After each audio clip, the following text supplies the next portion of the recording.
اللہ تعالیٰ نے یہ کیا ہے، جس کی بہترین مثال ہے میرے نزدیک، بہترین مثالوں میں سے ہے، وہ یعقوب علیہ السلام کی مثال ہے۔ وہ بہت تکلیف کی زندگی گزاری انہوں نے، وہ نبی ہیں اللہ کے، اور ان سے جب اپنی اولاد چھینی گئی، یوسف علیہ السلام چھینے گئے، تو ایک کوئی زیادہ ہی اسلام سے زیادہ اسلامی ہو کے کہے کہ بھئی اچھا ٹھیک ہے، اولاد چلی گئی، صبر کریں، آپ کیوں روتے بیٹھے ہیں، آپ کو اللہ پہ توکل ہونا چاہیے، یہی اللہ کی رضا تھی، تو آپ کیوں خواہ اللہ کی قدر پہ جو ہے وہ کے سامنے گستاخی کر رہے ہیں اور رو رہے ہیں، اور آپ آپ تو خیر نبی، آپ کو مثال ہونا چاہیے، رائٹ؟ یہ قرآن نے نہیں کہا، قرآن نے اس کے بالکل متضاد بات کی ہے۔ وہ روتے رہے، وہ تکلیف میں رہے، اور اللہ تعالیٰ نے ان کی تکلیف پر کبھی تنقید نہیں کی، بلکہ تکلیف ہونے سے پہلے، جب پہلے ان کو یہ خبر ملی کہ میرا بیٹا اغوا کر لیا گیا، اس کے ساتھ جو ہوا مجھے بتا بھی نہیں رہے۔ ایک تو ہونا کہ بتا دیا جائے کہ کیا ہوا ہے بچے کے ساتھ، اگر پتہ چل جائے کہ بچے کی ڈیتھ ہوگی، تکلیف تو ہوگی، لیکن کم از کم پتہ تو ہے کیا ہوا۔ اگر کوئی بچہ اغوا ہو گیا ہے اور ہمیں پتہ بھی نہیں کس حال میں ہے، کیا ہوا ہوگا، تو کتنے برے برے خیال ہمیشہ ٹارچر کریں انسان کو نا۔ تو وہ اس صورتحال میں انہوں نے کہا فصبر جمیل، شروع میں انہوں نے کہا، جب پہلی ان کو یہ خبر دی گئی تو انہوں نے کہا کہ خوبصورت صبر، یعنی انہوں نے صبر کو پکڑنے کی کوشش کی، اور اب دنیا میں ایک ہی چیز خوبصورت رہ گئی ہے، وہ کیا ہے؟ صبر۔ اس دنیا اب بدصورت ہو گئی ہے، اب صبر میں ہی خوبصورتی رہ گئی ہے۔ تو انہوں نے اس طرح کی ایک بات کی، صبر جمیل۔ لیکن کئی سال گزر گئے نا، اب بہت سارے سال گزرنے کے بعد یہ اس آیت کا میں حوالہ دینا چاہ رہا تھا کہ وہ آتے ہیں اور وہ کہتے ہیں عسى الله ان ياتي فصبر جمیل عسى الله ان ياتيني بهم جميعا۔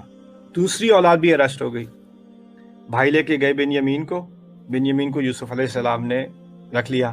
اب یہ واپس باپ کے پاس آئے، دو بھائی کئی سال پہلے آئے تھے ایک بھائی کو چھوڑ کے پیچھے، اب دوبارہ آئے ایک بھائی کو چھوڑ کے پیچھے، اور وہ اس دفعہ بھی انہوں نے کہا تھا کہ تم کچھ خراب کرو گے میں بھیجنا نہیں چاہ رہا، انہوں نے منوا کے لے ہی لیا دوسری دفعہ۔ یہ دوسرا ایپیسوڈ ہو رہا ہے، پھر ان کے منہ سے الفاظ نکلے صبر جمیل، وہی الفاظ، پھر کہتے ہیں عسى الله ان ياتيني بهم جميعا، میری امید ہے کہ کاش کہ اللہ ان سب کو میرے سامنے لے آئے، اور میرے سامنے سب کو بلا لائے، میری ساری اولاد کو واپس لے آئے۔ اب یہ دعا آخرت کی نہیں ہے، یہ دعا اس کی بھی نہیں ہے کہ اللہ مجھے قوت دے دے، میں جو بھی ہو رہا ہے میں سہ لوں، بلکہ یہاں پر تو دعا کیا ہے کہ حقیقت بدل جائے۔ کیا حقیقت بدل جائے؟ کہ سارے اکٹھے آ جائیں۔ تو اس سے اللہ تعالیٰ نے ایک ایکنالج کیا ہے انسان کے لیے، وہ ایسا انسان جو بلکہ نبی ہے، اللہ تعالیٰ کی عبادت میں اس نے ساری زندگی گزاری ہے، اور اس کے صبر کی مثال قرآن میں یہ ہے۔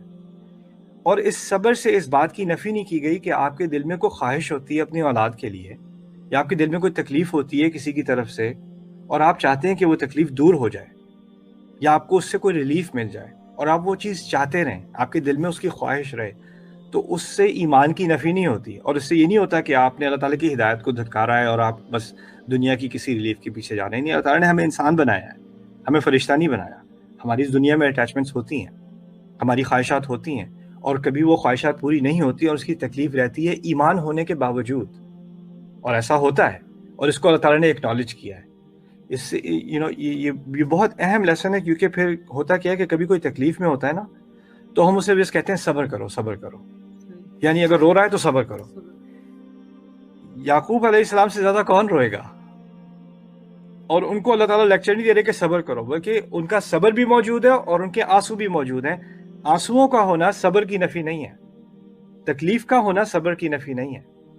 تو یہاں پر ہمیں اللہ تعالیٰ سے اس دنیا میں کسی چیز سے ہمیں ریلیف مل جائے، کوئی تکلیف دور ہو جائے، یا کوئی اولاد کے بارے میں انسان کو زندگی بھر تکلیف ہوتی ہے کہ اگر وہ غلط راہ پر چلا گیا ہے یا چلی گئی ہے، یا ان کے آپس میں جھگڑے ہو گئے، کچھ ہو گیا ہے، تو انسان کی خواہش ہوتی ہے کہ وہ چیزیں حل ہو جائیں، رائٹ؟ انسان کی خواہش اپنے پیرنٹس کے بارے میں ہوتی ہے، کبھی پیرنٹس کو غلط راستے پہ چلے جاتے ہیں کہ حل ہو جائے مسئلہ، رائٹ؟ تو ان خواہشات کو بھی ایکنالج کیا گیا ہے، اور پھر لیکن آخر میں انہوں نے جو بات کی نا، یہ بیلنس کرتی ہے ساری چیز کو۔ تو انہوں نے کہا میری خواہش ہے کہ عسى الله ان ياتيني، کہ اللہ ان سب کو میرے سامنے لے آئے گا، رائٹ؟ پھر کہا انه هو العلیم الحکیم، بے شک وہی ہے جو سب جانتا ہے اور ساری حکمت اس کے پاس ہے۔ اور اس میں سارا بیلنس موجود ہے اس کلام میں۔ وہ کیا ہے؟ مجھے نہیں معلوم کہ یہ فیملی الگ کیوں ہوئی ہے، مجھے یہ نہیں معلوم کہ میری اولاد کو یہ جو سارا کچھ ہوا ہے میرے ساتھ، میری فیملی، اس کے پیچھے کیا اصل پلاننگ تھی اور یہ کیوں کیا گیا، یہ میں نہیں جان سکتا. اور یہ بھی میں نہیں جانتا کہ یہ واپس فیملی آئے گی کہ نہیں. یہ علم صرف اللہ کے پاس ہے. اور اگر وہ واپس لے آئے گا تو اس کی حکمت ہوگی، اور اگر نہیں لائے گا تو اس کی حکمت ہوگی، اور جو کچھ ہوا اس میں بھی اس کی کوئی نہ کوئی حکمت ہے، مجھے سمجھ آئے نہ آئے. لیکن میں اس کا کبھی انکار نہیں کروں گا کہ میرا رب کبھی علم اور حکمت کے بغیر کچھ نہیں کرتا.